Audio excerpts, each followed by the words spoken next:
This is a moment that I've been waiting for as long as I can remember. Since I was a kid, I've had one dream vehicle in mind. It's not a supercar, not something flashy, but it's something rugged, capable, and full of character. It's a vehicle that's truly iconic for its shape, and let's be honest, most people will say it's by no means practical. But I honestly don't care because it's mine. This vehicle is already over 30 years old, so I'm going to be upgrading it and modernising it to make it my ultimate daily driver. And this is where it all begins. My new to me Land Rover 90. So as you can see on first impressions, it's not really a bad vehicle to start with, and that's because it has an MOT, which means I can upgrade it while using it as my daily driver. So let's take a look over it. We can see it has been fitted with Boost alloy wheels, but unfortunately the rear left tyre does not match the rest of them. So I'll definitely look at replacing a set of them, and I also want to find another wheel that I can fit to the back door because I think that will finish off the look nicely on the vehicle. Now in the past I did have Discoverer STT Cooper Pros, one of my vehicles, and I thought they looked really cool, so I think those are probably the ones I'm going to be looking for this vehicle. You can see it has also already had LED lights upgraded on this, and that is definitely something that I would have done anyway. And one thing I absolutely hate about this vehicle is this dreadful winch bumper that's been fitted, so I've ordered a nice modern looking bumper and I'll be fitting that later on in this video. Then if we take a look over at the bulkhead, there is a small hole here, so I'm going to look how I can go about patching that. And then there's also some minor corrosion going up the side of the windscreen frame. This looks like aluminium to me, so I don't think that's anything to worry about just yet. I'm also going to clean up the checkered plating and paint that black again, and then also the vents on the bonnet, I'll clean those up, either replace them or repaint them. And then that massive light bar that runs across the top of the windscreen, I simply don't like the noise it makes when you're driving, so that is definitely being removed.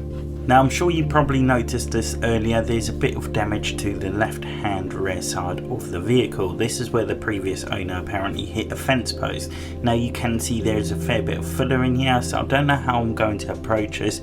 I'm unsure if this is going to be something I'm going to be able to repair myself, or if I'm better off having this done by a professional. Now heading into the vehicle, you can see it has definitely seen better days, but I don't think it's too much to handle, to be honest. The headliner is definitely going to have to come out, and I'm not too sure just yet whether I'm going to replace it or find an alternative solution, because I have already ordered some sanded linen which I'll be fitting in this video, and I'm not 100% sure if a new headliner would actually go over this or not. Now on my way home I did have a few issues with the indicator stalk, and as well as this the windscreen wipers weren't doing much at all, so I've ordered myself some new windscreen wipers and I'll begin working on the Defender by replacing those and removing that big dreaded LED light bar. So guys, let's crack on and I hope you enjoy the process. Now the light bar is pretty simple to remove, it's only held on by two bolts either side of the sills. I was a little bit worried about damaging the Defender's bonnet when I lowered it down because of the weight, so I intentionally left the wiring jammed in the passenger door so that when I lowered it down on the driver's side it was still being held in place on the passenger side. This would give me enough time to walk over to the passenger side and lower it down safely there, and then pull it away from the vehicle without causing any damage to the vehicle.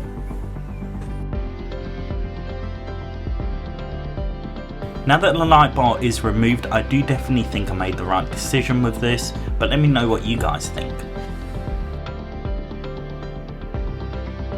Now I can go ahead and remove that dreaded headliner, and that's going to go straight in the bin. However, I will be keeping the sun visors because having a looked online, they're around £80 to replace, and I think they could just do with a bit of a clean up.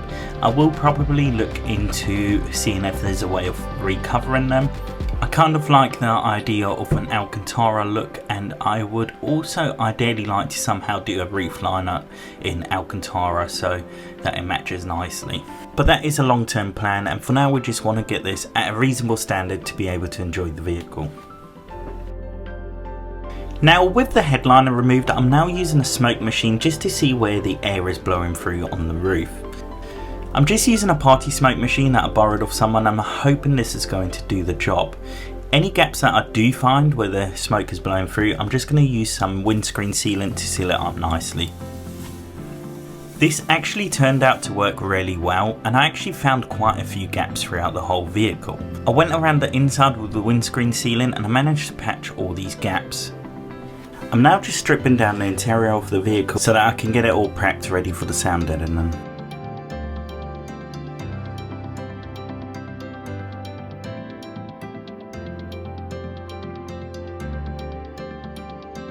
So I've removed the battery and the windscreen washer tank, and I'm going to get this all cleaned up in here and neatened up.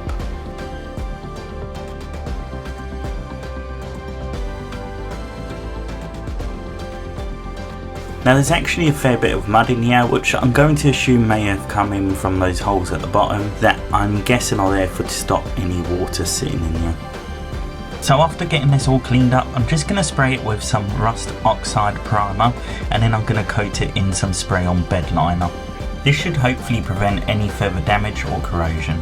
Now I do know that the bed liner sprays don't look great, and I definitely wouldn't ever use it on the body of a vehicle, but it is really ideal for situations like this that are hidden away that may also have water collecting them. I did decide to add some sound insulation in here after using the spray on bed liner because I wanted to do the best job possible in blocking out the vibrations and external noise, especially from the bottom of the vehicle.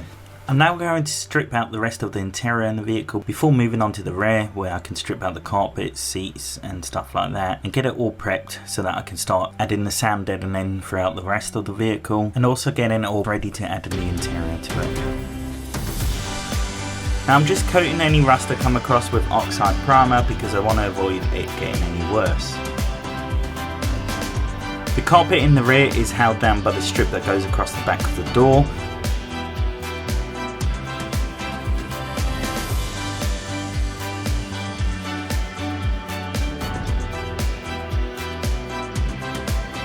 And then of course an adhesive was used to glue it in place.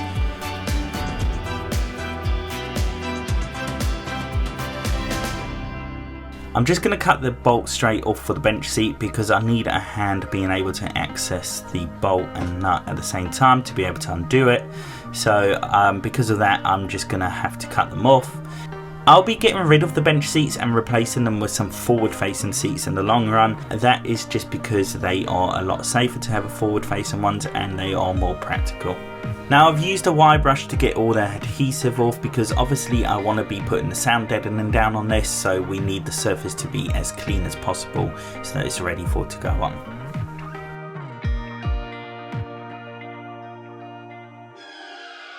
So right now I'm just drying the condensation on the roof before applying the sound deadening sheets to the roof. Now some people generally say don't use it as full sheets, rather use it as smaller bits, and they claim that is much more effective when you use it this way, but in honesty, after watching a fair few videos online, I saw that most of the larger companies are putting them on as full sheets as opposed to the small squares, so I decided to go down this route too.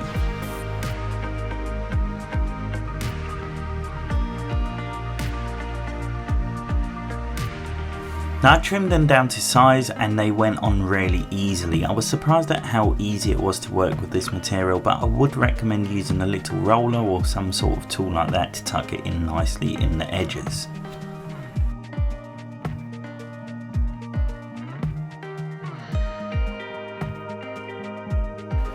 Now I used around 4 rolls of this Dodo matting to cover the whole interior of the Land Rover. I could potentially have benefited with 1 more roll just to cover those small areas that I missed, but in honesty I'm really happy with the results and I think it's made a huge difference to the comfort of the vehicle. I now no longer have to shout to my wife for her to be able to hear me, and I can actually listen to music without having to have the volume on full.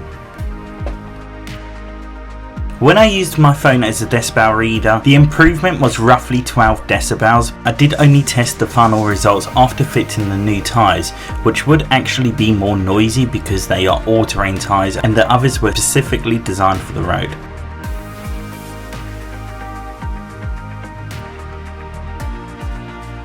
But bear in mind I did also use foam sound deadening over this anti-vibration deadening. Now this stuff was much harder to install because once it stuck to something it was very hard to pull off without damaging it, and also the backing paper on this was absolutely dreadful to pull off. After some persuasion and a loss of more of my hair, I did kind of get it to the position I wanted it, but I'm just going to trim it down to neaten it up and that will do me. With the sound deadening done on the main parts of the vehicle, I'm now going to remove the door cards so that this can be added to the inside of the doors. And because this is an 80s vehicle, we still have wind up windows and no central lock-in. And I think it's about time it gets brought into the modern era. So I'm going to see if I can add some central lock-in into this. Now I've just bought a kit online. I'll pop a link in the description down below. It was only around £25 for this kit, so it was well worth the risk in having a go to see if I can use it on this vehicle, because I don't actually think there's any kit specifically made for the Defenders. Obviously there is not a lot of space behind the door cards. So I took the fit and brackets that are included with this set and just bent them around to shape with the door frame. I just had to find a position where the solenoid would sit behind the door card, not catching on the window but still operating correctly to be able to push the lock up and pull it down. I'm constantly checking to make sure that the window won't catch on it either, and then adjusting accordingly if it is catching at all. I just want to make sure that it's perfect so that once the door card's on, I don't have to take it off again. Now, as you can see, there's not much left of this door, but I am on a tight budget, so these doors are going to have to last for now, and then once I can afford to, I will definitely replace them. But at that time, I also want to respray the vehicle and get it looking pristine.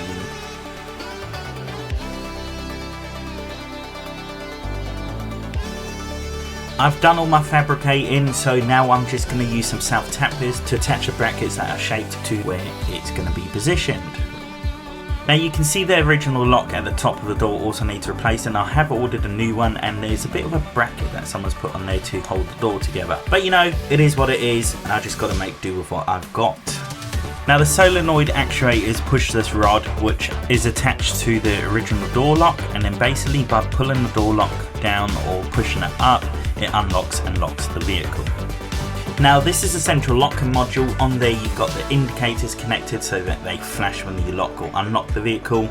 You've got this connected directly to the battery, and then the wiring just runs through the vehicle, which we are obviously going to hide. If you take a look on the passenger side here, the wiring is a little bit untidy. I do intend to cover those in some sort of cable capping, and we just need to get it all tucked nicely in the corners and stuff. And then we've got to run it up and run it out by the hinge. Now with the hinges, I will find some sort of rubber that I can run the cables through, but for now I've just taped them using insulation tape to protect them and cable tied them to the hinges so that they don't get caught. Now I'm going to go ahead and do the rear door. Now the rear door is a bit of a weird one because all we've got to work with is this little latch, and that means I'm going to have to find a way to attach the rods to this mechanism. Now because there's no hole in this, I am going to have to drill one, and I need to drill one the right width of the wire rods that run from the actuators. And with that hole now drilled, I can now work on the shape of the actuator rod. I'll just be installing it to the checkered plating so that it is easily accessible, and then I will figure out a way of covering it with some sort of box.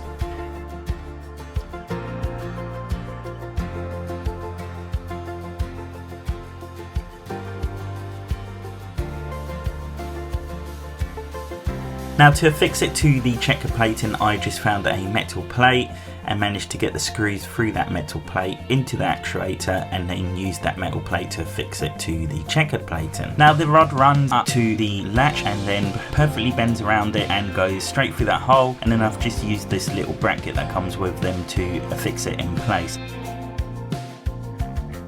Now some of you eagle-eyed viewers may have noticed that I am using a blue wire against the green and the green wire against the blue, and the reason for that is simply because the lock button was unlocking the vehicle on the back door and the unlock button was locking the vehicle, so I just had to reverse them around so that the actuator works in reverse.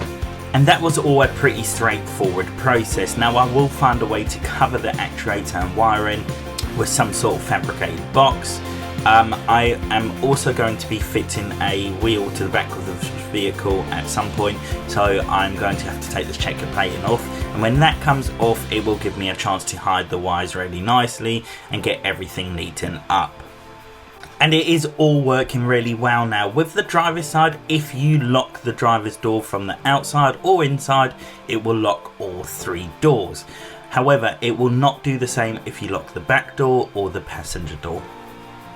And I'm really pleased with this upgrade, but the next one hopefully will amaze you, because did you know you can get kits to turn your standard wind up windows into powered windows? And with trying to modernise this Defender, it is an essential upgrade to me. Now, it is pretty straightforward to fit these, it is just a matter of finding where it fits best. Obviously you need to work around the door card shape and then tucking it in place, and it comes with these little cogs. Now, it has a variety of cogs because obviously vehicles all have different wind up mechanisms, and then this fits over where the handle would usually fit over.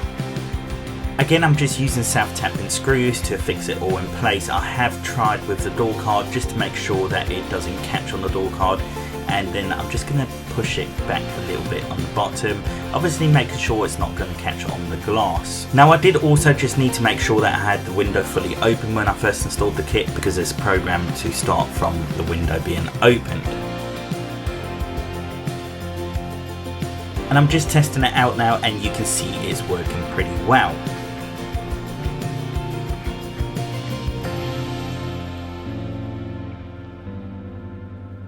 Now, of course, we will have to cut a few holes into the door card, because the window switch is going to need to be fitted to the door card, and the loom is going to need to be fed through the door card. Now, it does come with a bunch of templates so that you can cut the holes to the right size, as well as pre-drilling the holes for where the screws are going to go. This, of course, makes your life a lot easier. Now, there are some screws that need to go in from the back to hold the switch in position.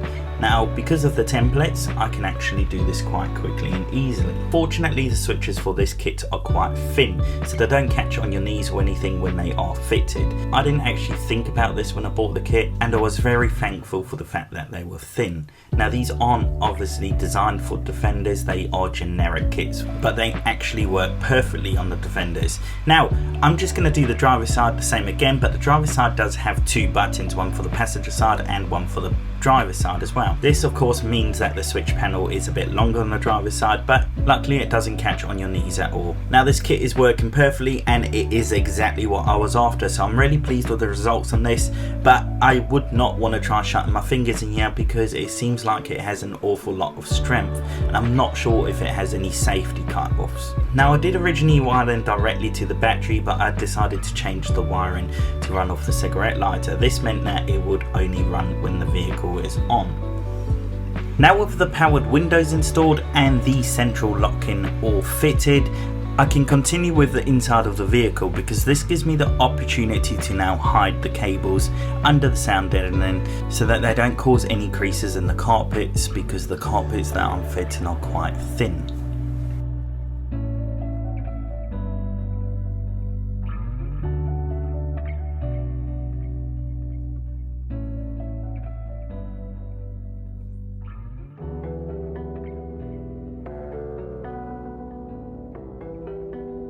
Now, I just bought a cheap roll of generic automotive carpets, which I'll also put a link in the description down below. I wanted to make the carpets myself because the only ones I really liked were the Exmoor ones, but I think they were quite expensive really for what they are.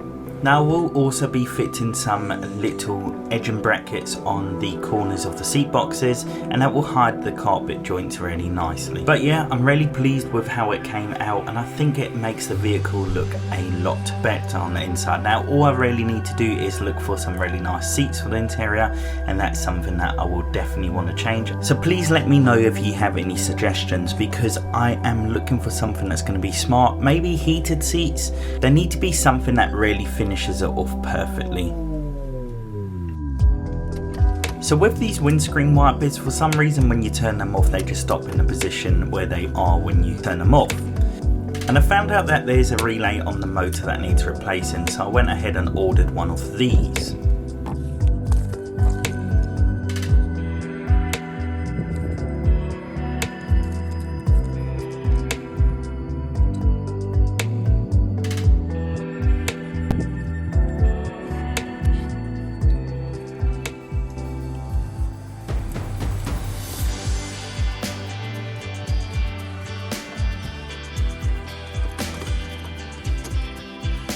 So that was a pretty easy repair, but for some reason one of the settings on the windscreen wiper also don't work. So what I'm going to do is see if there's a wiring issue maybe, or also look into a replacement windscreen wiper stalk, because I'm also having to replace the indicator one anyway.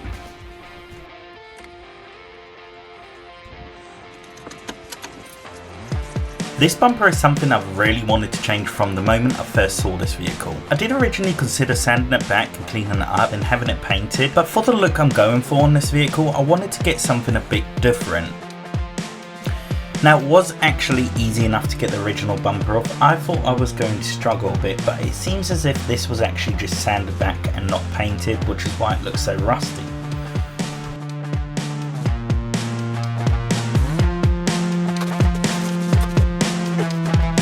Now, the daytime running lights are really fiddly to get into position, and that's why I decided to take this inside and work on the inside.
So do you guys think I made the right choice on this, or would you have stuck with the original one and had it painted? Let me know in the comments below. And with that beautiful new front bumper installed, I think there's one thing I really need to do before I lose my rear door, and that is install a spare wheel carrier to the back of the vehicle. Now this one's a swing away one, so it takes the weight off the hinges on the rear door. This avoids your door getting cracked because of the extra weight from the tyre on the back, as well as reducing the risk of damaging the hinges. And that's also going to give me the opportunity to sort out these wires that I have for the rear door lock. I'll now be able to put them behind the door card, because I've got to take this door card off to get the original spare wheel carrier off and put the new one on. Now obviously I do need to replace this rear door at some point. At that point I will replace the rear hinges. Now this checkered plating was affixed to the door using rivets and a bit of sealant, so it was just a matter of trying to tear the sealant away and also drilling out all the rivets to remove it. And with that door card out the way, I can now start removing this wiring that doesn't need to be used anymore, as well as the rear wiper motor, because someone removed that rear wiper already and I frankly don't like the look of them on the back anyway, so that's coming off. And then I can go ahead and start removing the old wheel carrier. Now it's held on with an awful lot of bolts, but you know, that's what power tools were invented for.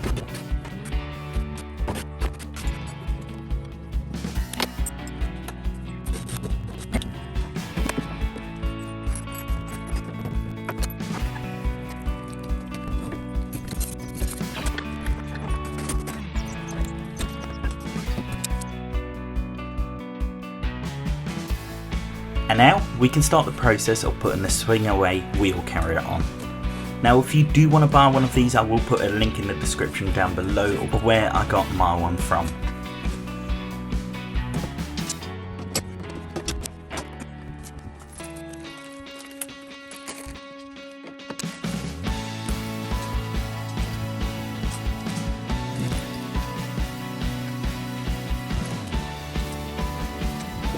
Now the holes in the rear cross member do need to be drilled bigger, and then you do have to drill 2 holes in the body of the vehicle for the top hinge.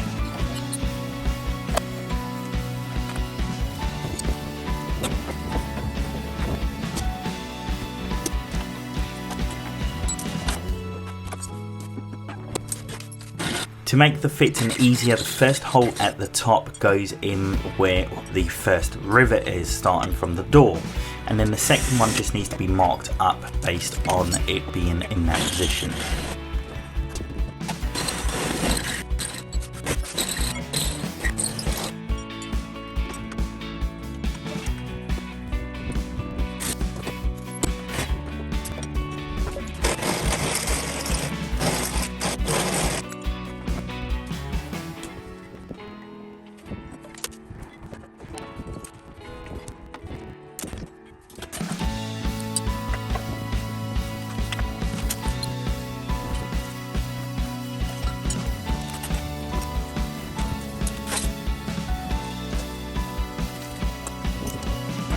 Now the swing away wheel carrier slides onto the door first, and then you can put the hinges in position.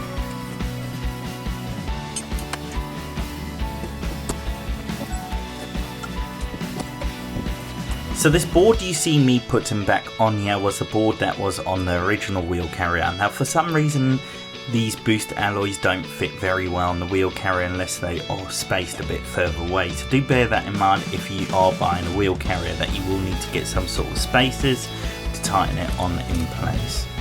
Now, as with all the other doors, when the door cards were off, I put some sound deadening in there, and I'm going to be doing the same on this door.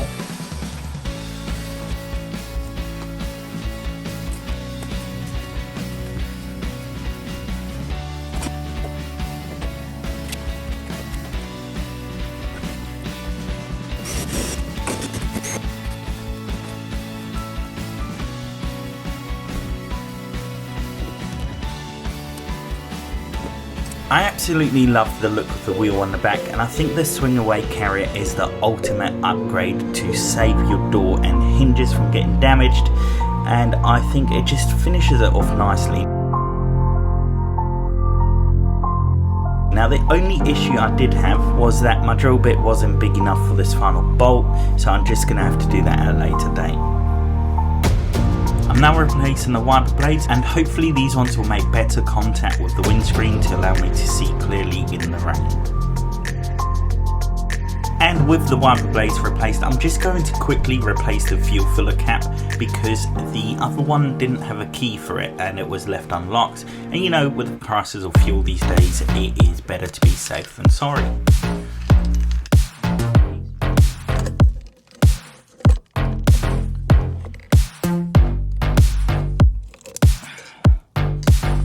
And now it's time for the final touch, and here we are.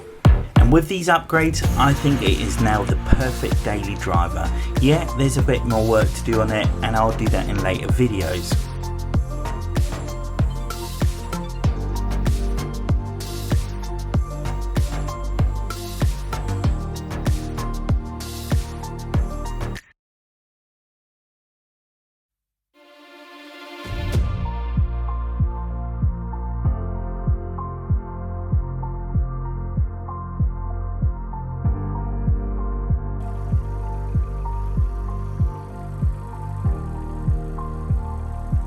If you did enjoy this video, please give this video a thumbs up and subscribe to my channel. It would really help me massively. I'm trying to grow this channel and make regular videos, but I can't do that without your support. So thanks for watching guys, and I'll see you in the next one.